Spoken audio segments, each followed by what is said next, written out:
শতবর্ষের প্রাচীন সাক্ষী হয়ে আজও দাঁড়িয়ে আছে ভোলা জেলার বোরহানউদ্দিন থানার কুতুবা ইউনিয়নের ঐতিহাসিক আব্দুল জব্বার মিয়া বাড়ি।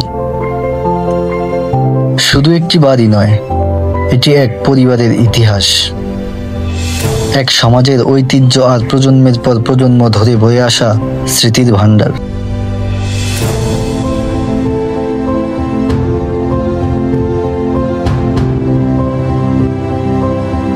1319 থেকে 1351 বঙ্গাব্দের মধ্যে ধাপে ধাপে নির্মিত হয় এই বাড়িটি।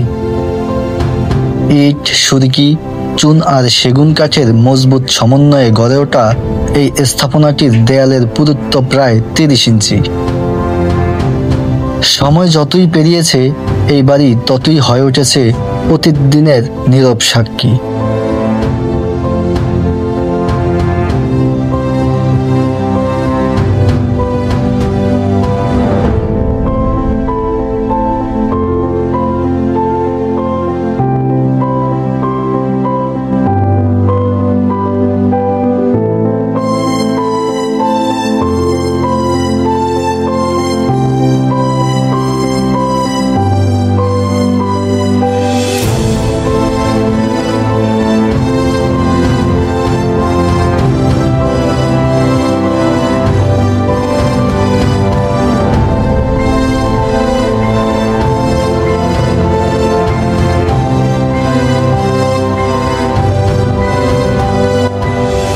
বারোটি কক্ষ, কোথাও 2 তলা, কোথাও 3 তলা।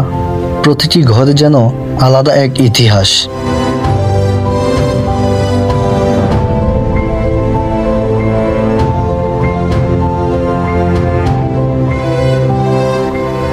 উঁচু সিঁড়ি বেয়ে উঠলে মনে হয় সময়ের স্রোত পেরিয়ে চলে এসেছি সেই জমিদারি যুগে।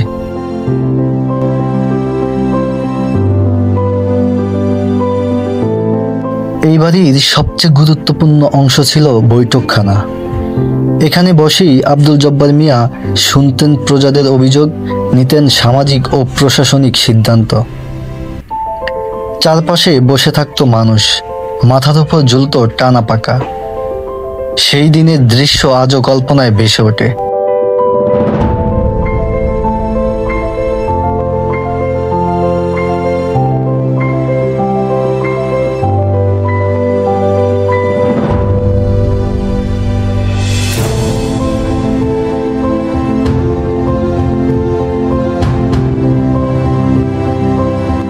বাড়ির পাশে রয়েছে একটি বিশাল দিঘি।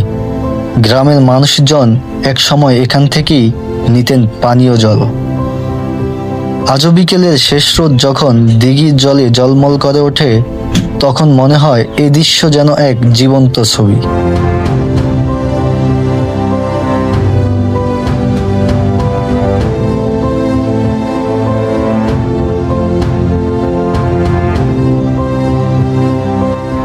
বাড়ির এক পাশে রয়েছে পারিবারিক কবরস্থান। এখানেই চিরনিদ্রায় শায়িত আছেন আব্দুল জব্বার মিয়া ও তার পরিবার।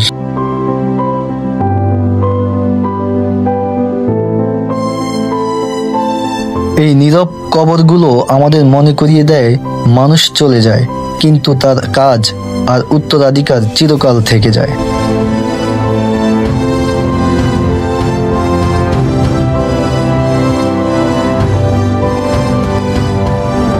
বাড়ির পাশেই রয়েছে একটি মসজিদ। আজও প্রতিদিন এখানে আজান ধ্বনিত হয়, মানুষ নামাজ আদায় করে। এই মসজিদ শুধু ইবাদতের স্থান নয়, বরং জমিদার পরিবারের ধর্মপ্রাণ মনোভাবের এক অনন্য নিদর্শন।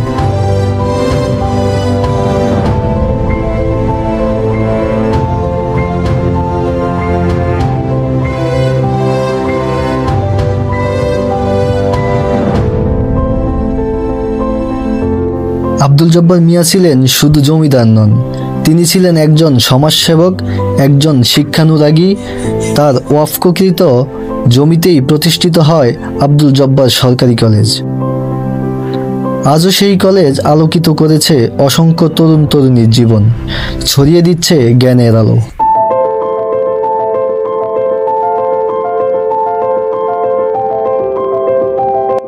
আব্দুল জব্বার মিয়া বাড়ি কেবল একটি স্থাপনা নয়, এটি আমাদের অতীত, আমাদের সংস্কৃতি, আমাদের ঐতিহ্যের প্রতীক। প্রতিটি দেয়ালে, প্রতিটি ইটে লুকিয়ে আছে সময়ের অগণিত স্মৃতি। প্রজন্ম বদলাবে, কিন্তু এই বাড়ি চিরকাল মনে করিয়ে দেবে আমরা কত সমৃদ্ধ ঐতিহ্যের উত্তরাধিকারী। ভোলা জেলার বুকে লুকানো ইতিহাস জানতে আমাদের সাথেই থাকুন। আমাদের ভিডিওটি যদি আপনাদের ভালো লেগে থাকে তাহলে লাইক, কমেন্ট এবং শেয়ার করে অন্যদের মাঝে ছড়িয়ে দিন। ধন্যবাদ।